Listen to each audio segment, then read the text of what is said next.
Jill, welcome to the show. Thank you. It's so nice to be here. You and I have been in this space, this creator influencer space for a long time. And this is the Long first time. time that we are actually talking live. And we were both kind of surprised that this is the first time, given that we've both been in this space for so long. Over the years, one of the things that I have observed about Scary Mommy is that you had such a handle on what women were feeling and going through in the experience of motherhood Mhm. that just everyone could relate to. And Mhm. you were doing it from the very early days. So let's take a step back and just start with, how did you become Scary Mommy? How did this happen for you? When did it happen? Well, it happened gradually. I initially became Scary Mommy because my son was 2 and I had just shown him some Disney movie with a villain and he was afraid and was referring to everything as scary and called me Scary Mommy. And I was like, oh my God, it's a great blog name. But it really grew into its meaning, which is a really authentic, you know, brave, real mom who's not afraid to express that. And it just really, yeah, it sort of redefined itself along the way. So you started off as a blog, and I Mhm. think I've heard you say that in the beginning, you blogged every day. And Oh, I blogged every day. And if I didn't blog, I apologized for not blogging that day, yes, as we did. and what were you blogging about?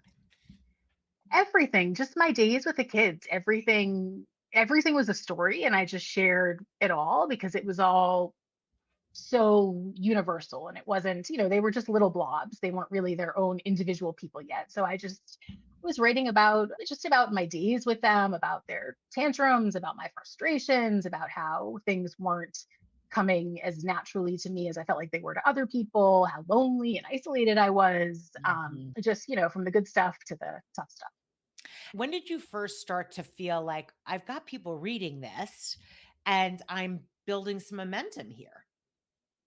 Yeah, it was probably 6 months into it. I remember getting my first comment a couple of months after, and I was very thrown off that somebody other than my immediate family or friends was commenting because I didn't get the whole blogging thing. I thought it was just like another way of getting your personal stories out to family and friends. Like I had no idea that like these strangers were going to be reading my stuff. And once I did, I became obsessed. I was like, this is the coolest thing because there are people who are actually relating to me, unlike the people in my real life who every time I say something honest, gawk and look at me like I'm insane and I feel so shitty about myself. And these are people that are actually like, yes, me too. I'm feeling the same thing. And it was just so gratifying and amazing. So I was addicted.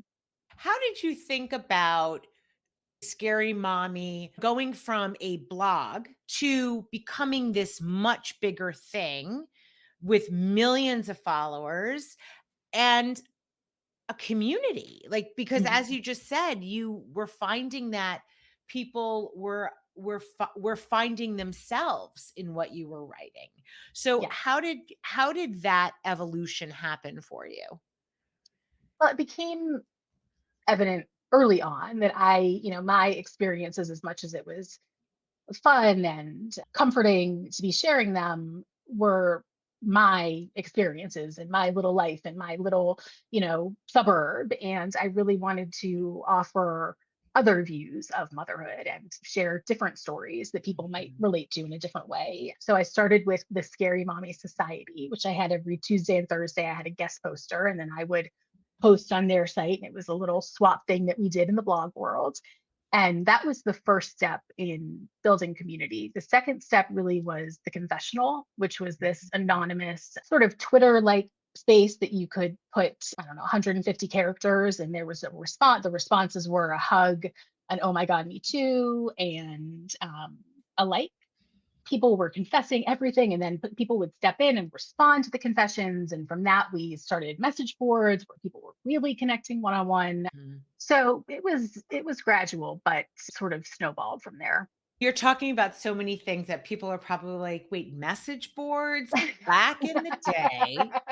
people listening, the message boards were a way for people to kind of connect and talk to one another back and forth. And it predated, if I am remembering correctly, certainly I'm dating myself, where most of the sites, most of the had integrations with Facebook. So this was Right. prior to integration with Facebook, where people would just kind of write their comments back and forth there. You had places on your blog or on your site where people could talk to one another, and there was community in that element right there, where people were able to hear what other people were saying and respond back and forth. Right. Which was amazing in terms of building community and in terms of building traffic and the website. It was amazing because it was user generated content that I didn't need to produce and I didn't need to Mhm. oversee, which was magical. And that really took things up a notch for sure. So let's talk about the user generated content of it Mhm. all, because Mhm. fast forward to where we are today, we had a period of time where we shifted away from the blog, Mhm. but not before you had the opportunity. And I think probably the first that I can remember, to have your blog acquired. Can you talk a little bit about how Scary Mommy, when that happens, Mhm. and the decision to kind of move forward with that?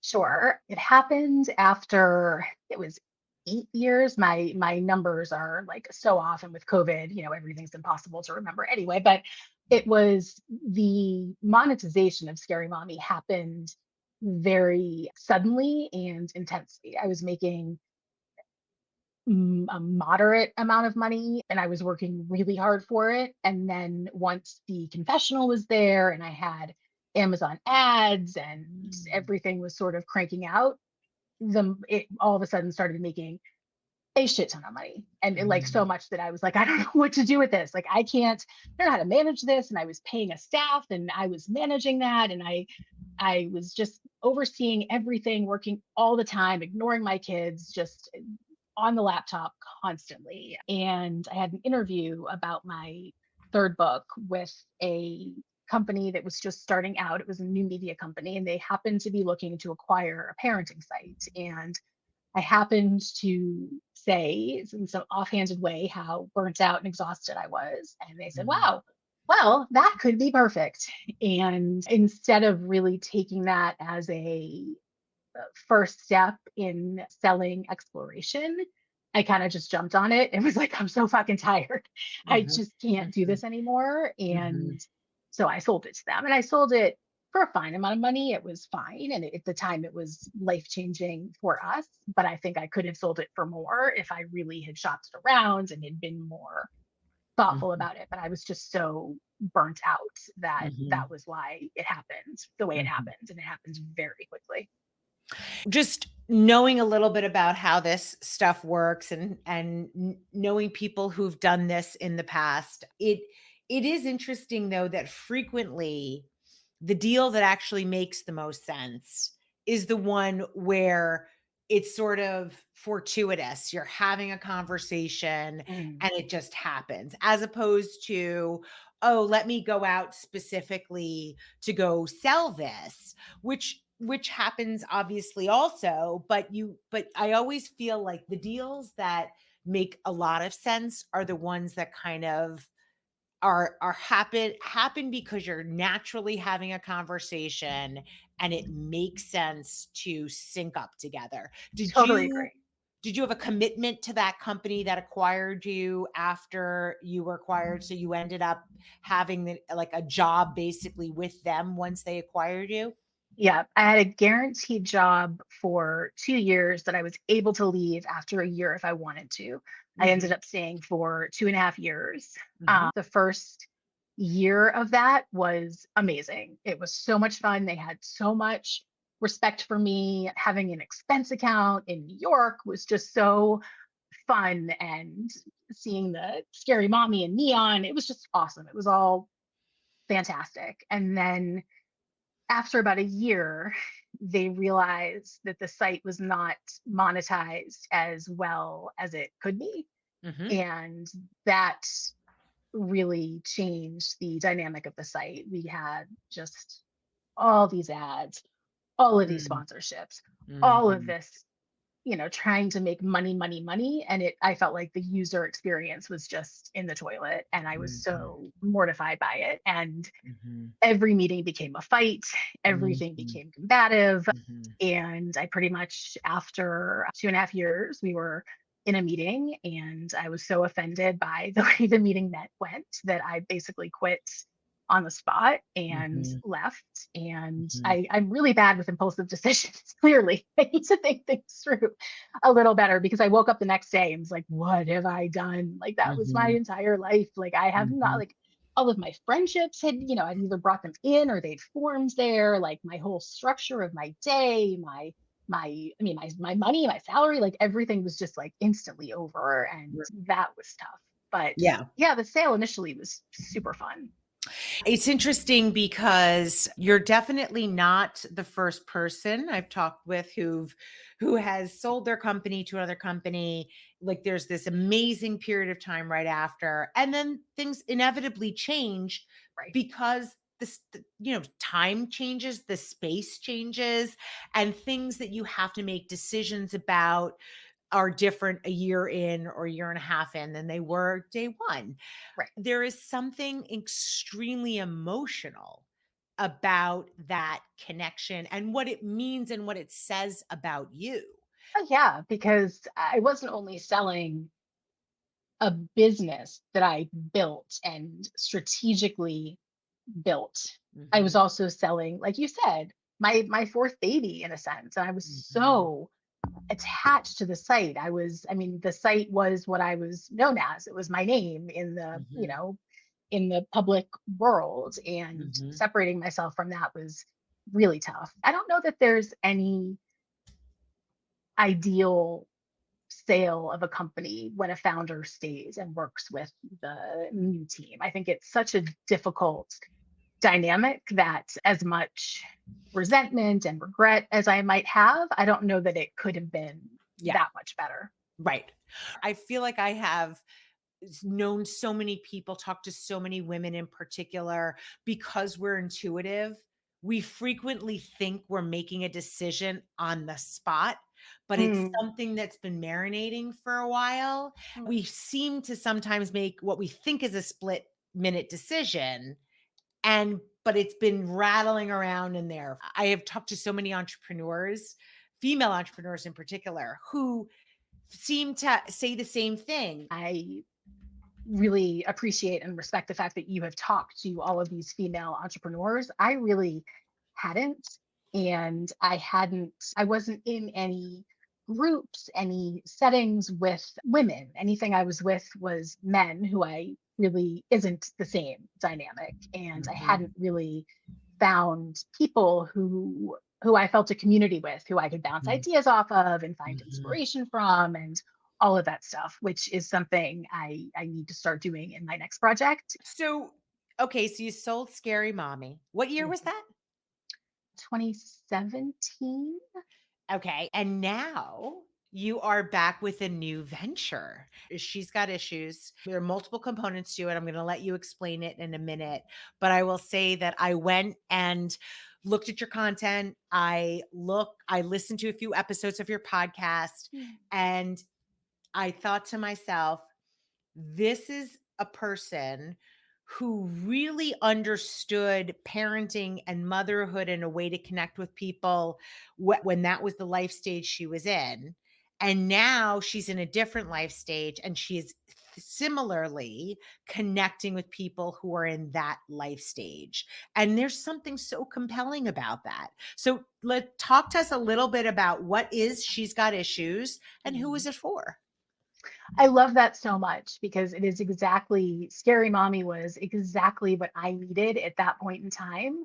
It was just the solution to everything. I was so isolated, I was overwhelmed, and it really provided such solace. And similarly, now in Gen X, we're sandwiched in this muck, and it's so tough. And the kids, big little kids, little problems, big kids, we all know it, but it's Mhm. legitimately true. And things are just so challenging in different ways. So she's got issues really picks up where Scary Mommy left off. Mm. Scary Mommy kind of tapers off around, the teens, and then you sort of are floundering from there. So I'm hoping that she's got issues steps in and really just is that next step for people who just are facing all the stuff we're facing with aging parents and aging kids and menopause and health and relationships. It's just all the crap that we now face. It's tougher than changing diapers and burping babies was.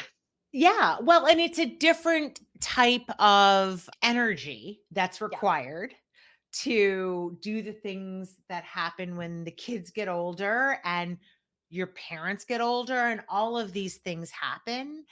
And it's interesting because I heard some of the topics that you covered on your podcast, and they are they are still though relevant, I think, not just to women who have, let's say, teenager or older kids. Mhm. It's relevant to younger women too. It's just a matter of you talk about it, I think, from the perspective of someone who has more experience.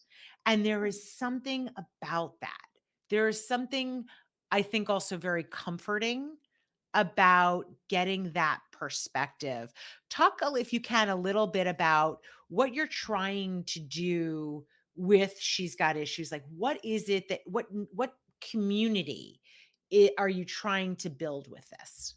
What I'm trying to do with She's Got Issues really is sort of the step two of Scary Mommy when I really became a little more strategic about it because I really wanted to just bring women together and make them feel like they are not alone. And I think the way to do that is, we have a podcast, we have a magazine, we have a Facebook community, and it's really in the comments. And I'm figuring it out now, just how to really build community in a world where everything is so instant and real oriented, and the whole thing it just feels like Scary Mommy, and I'm working with some of my same team members, which makes me so Mm. happy. Oh, that's um amazing. yeah, it's I'm having so much fun. I really am. I'm loving work right now. That's great. And in terms of where, if you think about this as a platform, you as a creator, an influencer, how does that feel different this go around versus Scary Mommy? I'm coming from such a different place. When Scary Mommy started, I had a baby, I had a toddler, I had little kids, and I was overwhelmed by the simplicity of the days and the monotony and the, isolation of it. Mhm. But things are just so different now. I want to be that person for sort of the next tranche of people. And I didn't have Mhm. Mhm. that perspective back then because I was Yeah. just a new little mommy baby.